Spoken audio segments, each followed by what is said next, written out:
السلام عليكم ورحمة الله وبركاته، ازيكم عاملين ايه؟ يا رب تكونوا بخير. رب اشرح لي صدري ويسر لي امري واحلل عقدة من لساني يفقهوا قولي.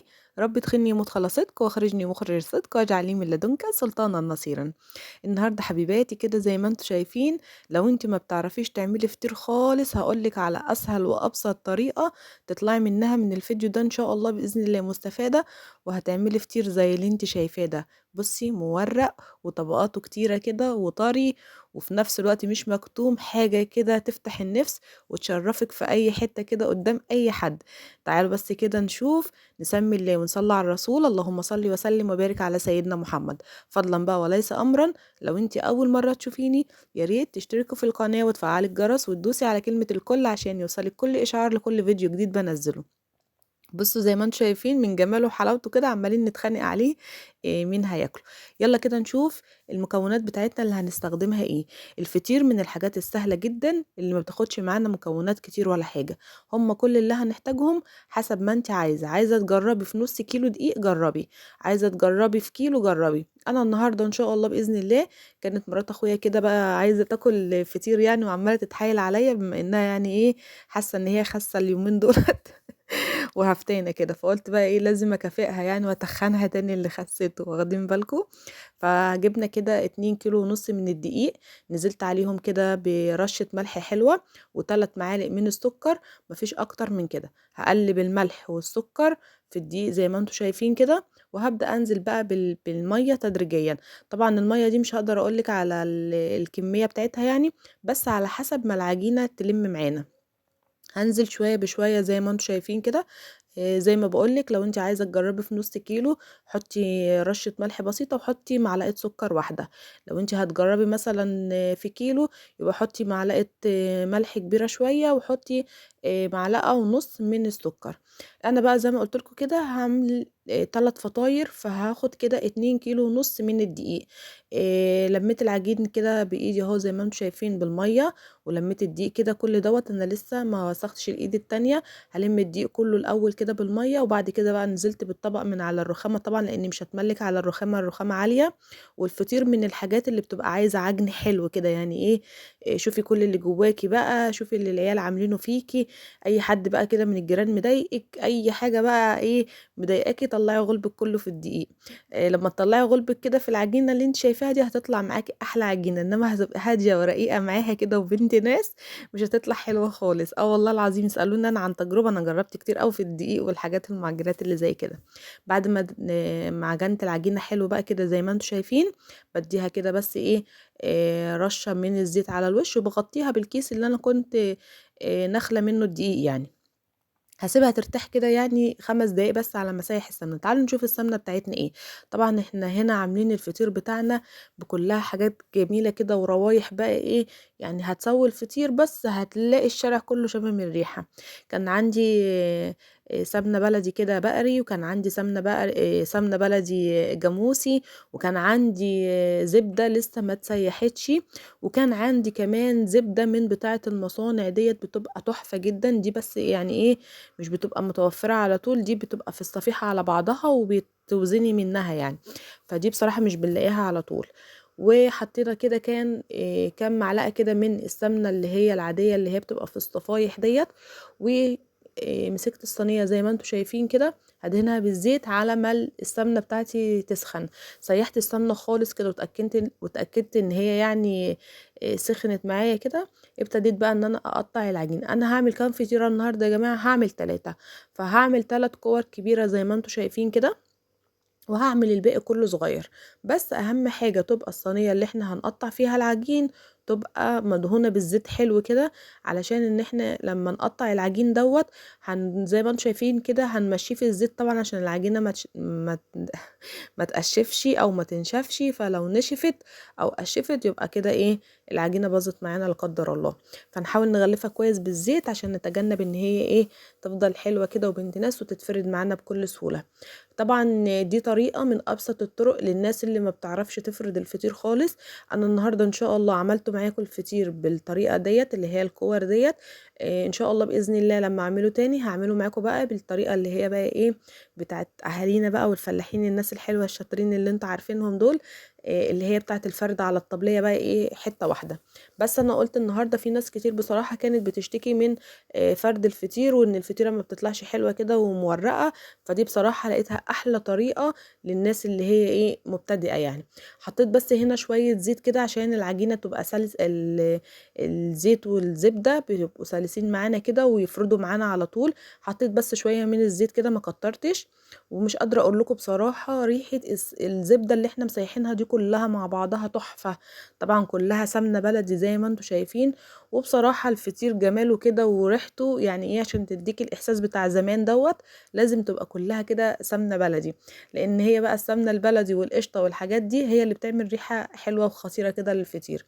عايزة تعمليه طبعا بسمنة عادية مفيش مشكلة طبعا. اكيد الفران والحتت دي مش بتعمله بزبدة خالص كده ولا بسمنة بلدي خالص.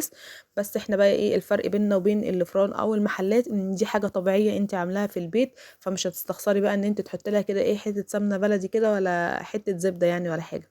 هبتدي بقى هنا جبت صينية تانية كبيرة، دي اكبر صينية عندي في الصواني اللي هي المدورة دي. وهبدأ بقى ايه افرد راق راق. الراق اللي هفرده هدخله في قلب التاني زي ما انتم شايفين كده. وبكده ده هيكون من اسهل الطرق معاكي. طبعا بقى قسمي كميه العجين اللي انت قطعتيها بقى، قسميها بقى شوفي انت عايزه الفطيره حجمها قد ايه وقسميها. طبعا انا قسمت العجينه كده وظبطتها على مقاس الصواني عندي، فانت ظبطي على مقاس الصواني عندك. فزي ما انتم شايفين مطلعه معايا يعني بسم الله ما شاء الله 3 فطيرات احلى من بعض. اهو زي ما انتم شايفين طبعا ايه باخد كده من العجين الجزء اللي انا هشتغل بيه، بنزله كده في الزبده اللي احنا مسيحينها دي، وباخد منها على طول كده وبفرد بتبقى بسم الله ما شاء الله. بس لازم تكون يا جماعه ايدك سريعه كده. طبعا انا مسرعه طبعا الفيديو، بس لازم برضو تكون ايدك سريعه كده عشان العجينه تفرد معاكي كده على طول. لان انت لو كنت بطيئه او بتعملي واحده واحده، فاللي انت هتفرديه زي لو انت واخده بالك كده هيرجع تاني. فافردي كده حلو وما تخافيش. ودي اخر رق كده في المجموعه اللي انا عملتها، الفطيره اللي انا عملتها الاولانيه يعني. دخلت بقى فيها كده ايه كل الرقات اللي انا عملتها دي في بعض. دي طريقه. في طريقه تانية ممكن تعمليها، ان انت تقعدي تفردي وترصي فوق بعض من غير ما تطبقي يعني ولا حاجه. برضو دي طريقه. وفي الاخر خالص بتقومي مطبقاهم كلهم كده جوه بعض. وبتخلي طبعا القفله ديت بتبقى من تحت وخلاص على كده. فزي ما انت عايزة، انا اديتك اقتراح كده وعن تجربة بصراحة والله العظيم هيطلع معاكي احلى رقات هتشوفيها دلوقتي معايا. طبعا هنا انا سرعت الفيديو بقى علشان كان الفيديو هيطول اكتر من كده. لو وصلتي بقى معايا لغاية هنا ما تستخسريش بقى في اختك اللايك كده والكومنت الحلو اللي بيشجعني وتشجيعا للقناة كده علشان نوصل لاكبر عدد ممكن يعني من المشتركين والمشاهدات. زي ما انت شايفة كده بنقعد نعمل رقات. واخر رق بقى اللي هي العجينه الكبيره خالص دي بنخليها لاخر حاجه عشان نلم بقى كلها العجين كده ايه وكل الرقات اللي احنا عملناها. طبعا بندهن الصينيه كده بشويه من الزبده برضو اللي احنا مسيحينها ديت. وبندي رشه خفيفه كده من على الوش وبنغطيها بكياس يا جماعه علشان برضو ما تنشفش مننا. بعد ما ارتاحت معانا الفطاير كده كنت شغلت البوتاجاز كده على اعلى درجه حراره. وهنا بقى ايه مسكت بقى كده الفطيره اللي انا عملتها. اول حاجه ببدا من اللي انا عملته الاول، ببططه كويس وبديله كده طبقه حلوه من القشطه كده من على الوش، وبحطه في فرن البوتاجاز زي ما انتم شايفين. نعمل واحده تاني كده مع بعض. هديها بس كده رشه من السمنه. بصوا اللهم صل على النبي كده الفقاقيع دي بتبين لك مدى نجاح الفطيره بتاعتك. عملت فقاقيع كده معاكي بسم الله ما شاء الله. تحطي في بطنك كده بطيخه صيفي زي ما انت شايفه كده. هبتدي بقى بس ايه ابطط كده الفطيره على قد الصينيه زي ما بقول لك كده. واديتها رشه كده من السمنه على الوش. وادي القشطه كمان اهيت هدعكها كده على الوش. والله العظيم كانت ريحته تجنن تجنن. يعني كلها سمنه بلدي بقى وقشطه كده زي ما انتم شايفين كل حاجه قدامكم. فهي بتتكلم عن نفسها. طبعا بنقعد نلف كده في الفطيره يمين وشمال وبنبقى واخدين بالنا كده. بصوا طالعه لونها خطير. ادي اهي التالتة. هديها كده برضو رشه من السمنه وهبططها. طبعا الفطير بصراحة اكله يا جماعة بيبقى تحفة كده في الشتاء. انا من الناس اللي بحب اكله في الشتاء عن الصيف كمان. طبعا الجو بيبقى ساقعة وبيبقى عايزين نغير شوية من اللحوم بقى والاكل وكده. وبصراحة كانت اكلة حلوة يعني. هتشوفوا دلوقتي معايا يعني بعد ما نخلص خالص التسوية. بصوا بسم الله ما شاء الله، هندي كده رشة خفيفة كده من على الوش اخر حاجة، وهندهن الوش بقى بتاعنا كده بالقشطة. عندك بقى قشطة جاهزة مفيش مشكلة، عندك القشطة بتاعت وش اللبن ديت مفيش مشكلة، اي قشطة موجودة عندك هتقضي الغرض وزيادة. بصوا اللون من تحت ذهبي كده وتحفة. بقعد بس كده اقلب فيها، وادي اول واحدة طلعتها كده. بصوا لونها جميل جدا، مش قادرة اقول لكم والله العظيم على الريحة، يعني مهما اقول لكم كده انتوا برضو مش هتبقوا شامين الريحة. يا ريتكم كنتوا جنبي كده واشممكم الروايح الجميلة دي. حطيت التانية وطلعتها، وادي التالتة كمان، ودي كده يبقى الفطير بتاعنا النهاردة خلص. مفيش اسهل ولا اطعم من كده والله، جربوه كده وعلى ضمانتي واكتبوا لي في الكومنتات. بصوا بسم الله ما شاء الله، بصوا الثلاث فطيرات عاملين ازاي، حاجة كده لوز اللوز جميلة. بس بقى انت ظبطيها كده بحتة السمنة البلدي او بحتة الزبدة، هتفرق معاكي خالص عن اللي انت طبعا بتشتريه من الفران زي ما بقولك، او من المحلات او من اي حد. ادي الفطير بتاعنا اهو، حطيت جنبه كده عسل اسود، وحطيت حتة جبنة قديمة كده، مش يعني ما اقولكوش بقى بصراحة. بصوا اللون من تحت تحفة. عايزة اقول لكم بقى ان ده كان مشروعي القديم، يعني اللي انا كنت شغالة فيه. بس بصراحة يعني حبايب قلبي بقى وزبايني، الناس اللي كانت مجربة من ايدي الفطير طلبته مني الشتا دوت تاني. ما قدرتش بصراحة بقى ان انا ازعلهم، مع ان يعني انا بقى لي فترة مبطلة اوردرات ومبطلة شغل، بس بصراحة ما اقدرش ازعلهم، عملته لهم. زي ما انتوا شايفين هو بيتكلم عن نفسه، اللون من تحت طالع ذهبي، لونه من تحت زي من فوق بالظبط، واخد وش حلو كده وجميل. اهم حاجة بقى نخلي بالنا منه وهو كده في الفرن، لازم نقعد نلف فيه كده كل شوية.